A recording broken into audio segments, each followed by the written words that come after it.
जब राजा दिलीप ने शेर से कहा कि तुम मुझे खाकर अपनी भूख मिटा लो, लेकिन इस गाय को छोड़ दो। राजा दिलीप इक्ष्वाक वंश के राजा थे। वे भगवान श्री राम के पूर्वज थे। दिलीप को खट्टवांग या खस के नाम से भी जाना जाता है। राजा दिलीप के बारे में कई कथाएं प्रचलित हैं। रघुवंश महाकाव्य में महाराजा दिलीप और नंदिनी गाय की एक बहुत ही मनोहर कथा आती है, जिसमें नंदिनी गाय राजा दिलीप की सेवा से प्रसन्न होकर उन्हें उत्तम संतान तथा सौभाग्य का वरदान देती है। यह कथा गाय माता की महिमा को प्रत्यक्ष रूप से प्रकट करती है। महाराजा दिलीप को वृद्ध अवस्था आने पर भी कोई संतान प्राप्त नहीं हुई थी। संतान ना होने की चिंता में वे बहुत दुखी और चिंतित रहते थे। एक समय उन्होंने अपनी महारानी के साथ विचार विमर्श किया और अपने गुरु वशिष्ठ जी से इस संदर्भ में प्रश्न पूछने की सोची। अतः राजा दिलीप रानी के साथ गुरु वशिष्ठ जी के आश्रम में पहुँचे। आश्रम में पहुंचकर महाराजा दिलीप और महारानी ने गुरु वशिष्ठ को प्रणाम किया और उनसे संतान ना होने की चिंता व्यक्त की। गुरु वशिष्ठ जी ने राजा दिलीप को याद दिलाया कि एक बार अनजाने में उनसे कामधेनु गाय का अनादर हो गया था, जिसके फलस्वरूप उन्हें संतान ना होने का दुख भोगना पड़ रहा है। साथ ही गुरु वशिष्ठ जी ने उन्हें इस पूर्व कर्म के फल को काटने का उपाय भी बताया। उन्होंने बताया कि कामधेनु गाय की पुत्री नंदिनी गाय की सेवा करने से वे अपने कर्म का पश्चाताप कर सकते हैं। यदि नंदिनी गाय उनकी सेवा से प्रसन्न हो जाए तो वह उन्हें शाप से मुक्त कर सकती हैं। गुरु वशिष्ठ जी से यह सब सुनकर राजा दिलीप नंदिनी गाय की सेवा का व्रत लेते हैं और व्रत के अनुसार वे अपने दास दासियों को छुट्टी देकर रानी के साथ स्वयं ही नंदिनी गाय की सेवा में लग जाते हैं। राजा दिलीप और उनकी पत्नी गौ माता नंदिनी को मीठी घास के कौर खिलाते हैं, उसके शरीर को सहलाते हैं और डांस वगैरह को दूर करते तथा वह जहाँ जाना चाहती वहीं जाने देते थे।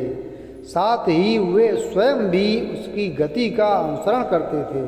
इस प्रकार उसकी छाया के समान उसके पीछे पीछे रहते हुए राजा दिलीप उसकी आराधना करने लगे।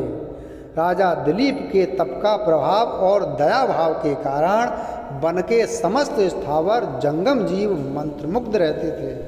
प्रजा की रक्षा करने वाले राजा के वन में पैर रखते ही बलवान प्राणियों ने अपने से कम बल वालों को तंग करना छोड़ दिया था। राजा दिलीप प्रतिदिन प्रातःकाल गाय को चराने के लिए निकलते थे।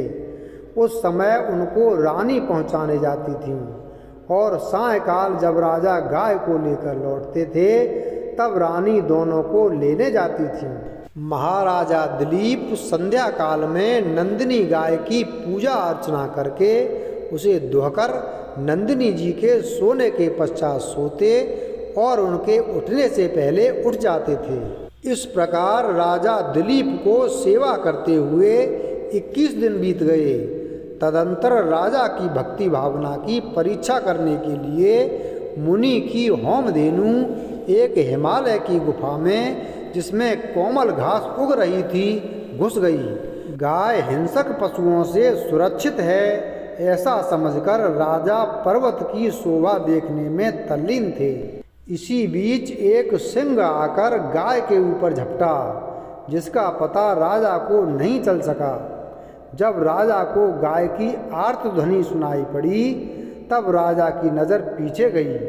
तब राजा ने देखा कि लाल गाय के ऊपर पंजा रखे केसरी सिंह खड़ा है।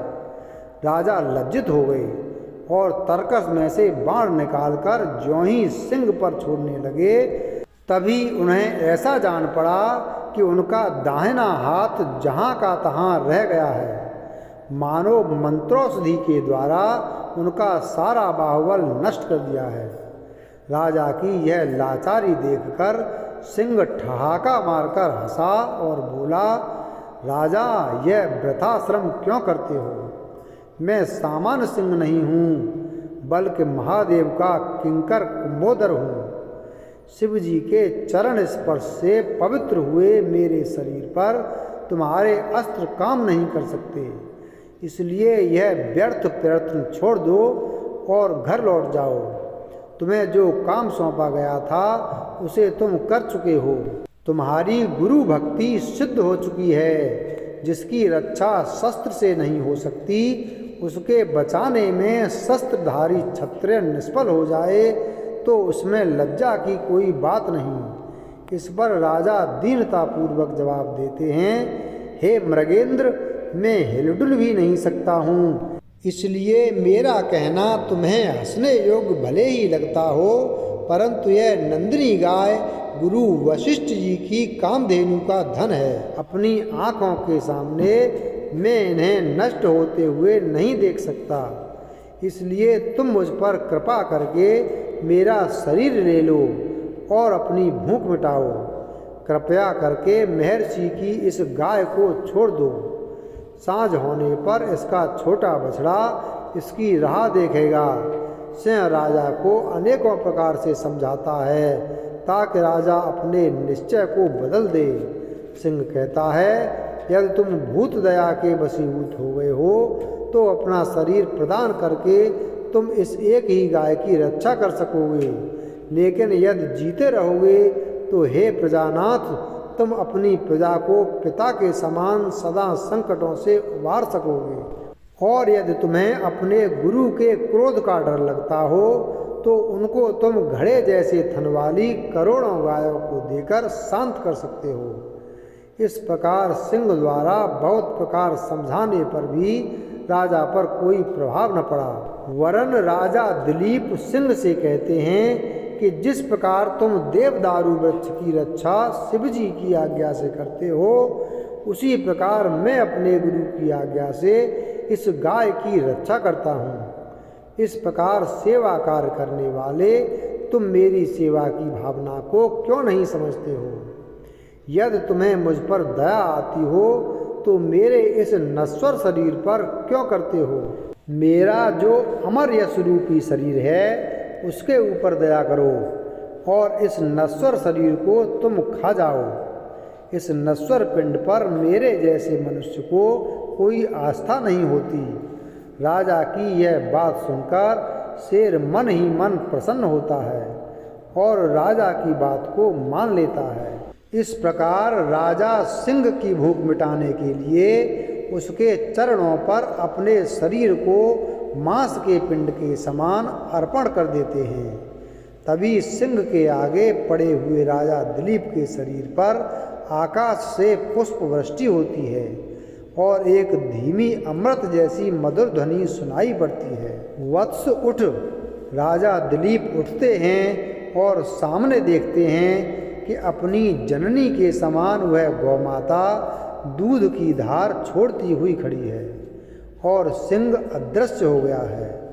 माता नंदिनी उनसे कहती हैं, यह सिंह तो मेरी ही माया थी। इस माया के द्वारा मैंने तेरी परीक्षा ली। ऋषि के प्रभाव से स्वयं काल भी मेरे ऊपर प्रहार करने में असमर्थ है।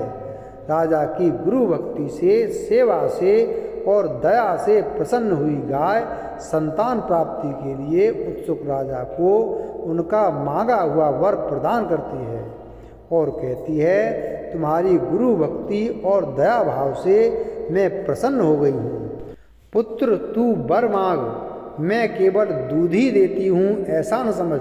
मैं कामधेनु हूँ, प्रसन्न होने पर जो चाहे सो दे सकती हूँ। गाय को बचाने में प्राण अर्पण किया जाए या करोड़ों गायों का दान पुण्य प्राप्त किया जाए, इस धर्म संकट में एक को चुनने में राजा को देर नहीं लगी। फलस्वरूप राजा दिलीप को गौरक्षा और सेवा का सच्चा मार्ग प्राप्त हुआ, जिस पर चलकर उन्हें समस्त रिद्धि सिद्धि प्राप्त हो गई।